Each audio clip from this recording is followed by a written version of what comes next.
Salut, je m'appelle Phil. Les Chronono, nono, nono, nono, nono. C'est moi, Nono, le petit robot. Nono, nono, nonots, c'est édité en France chez Panini Comics, et c'est l'histoire de deux génies, Corbin et Danny, qui inventent une machine à voyager dans le temps. Entouré de scientifiques et de caméras de télévision, Corbin teste la machine et ne donne plus signe de vie. Son pote Danny se lance à sa recherche dans le passé et le retrouve. Corbin lui annonce alors qu'il a fait exprès de disparaître et lui propose de le suivre pour se taper un maximum de gonzesses et se faire un petit peu de pognon.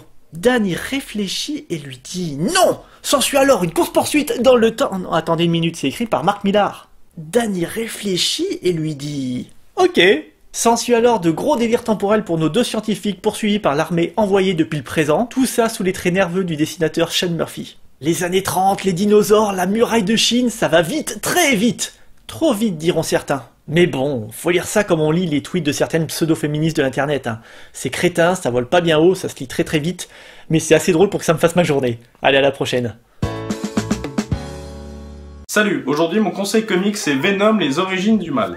Sorti en 2015 dans la collection Marvel Dark et créé par Zeb Wells et Angel Medina, ce comics retrace les origines de Venom, méchant le plus emblématique de l'univers Spider-Man. On y trouve un dessin surprenamment très cartoon au début de l'histoire, ayant pourtant un propos très malsain et dérangeant, ce qui se marie à merveille et nous offre des pages de toute beauté.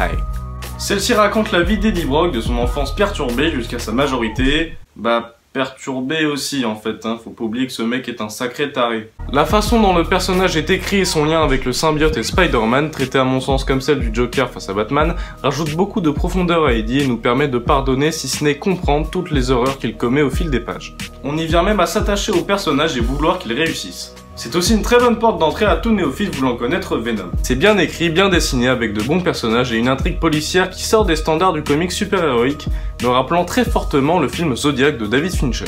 En conclusion, Venom, les origines du mal, ça pète des culs. Alors au lieu d'acheter le dernier CD de Jules, tu peux avoir un excellent comics pour 15 €. Yo. Pour ma première, on va parler indé avec The Last Days of American Crime, note ce super accent, publié en France chez Jungle Comics. Il s'agit de la première collaboration entre Rick Remender et Greg Tocchini. Deux artistes qu'on retrouve actuellement sur la superbe série Law.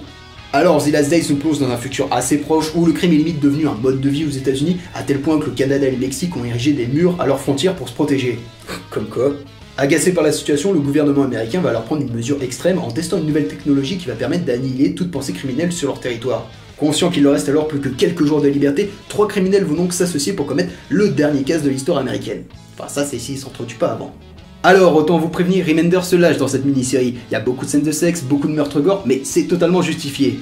Remender fait du Remender et Tocchini fait du Tocchini. Moi, étant fan des deux, bien sûr j'ai adoré, mais ce sera sûrement pas le cas de tout le monde. Alors bien sûr, il y a quelques défauts, mais dans l'ensemble, c'est du bon taf. Notez enfin que c'est en seulement 3 épisodes. Alors oui, ça peut paraître assez court, surtout pour du Remender, mais les personnages et l'univers sont assez bien présentés sans que ça freine cette course à la montre ou que ça gâche les messages et twists du comics. Ce qui risque de gâcher votre achat par contre, c'est le prix proposé par Jungle.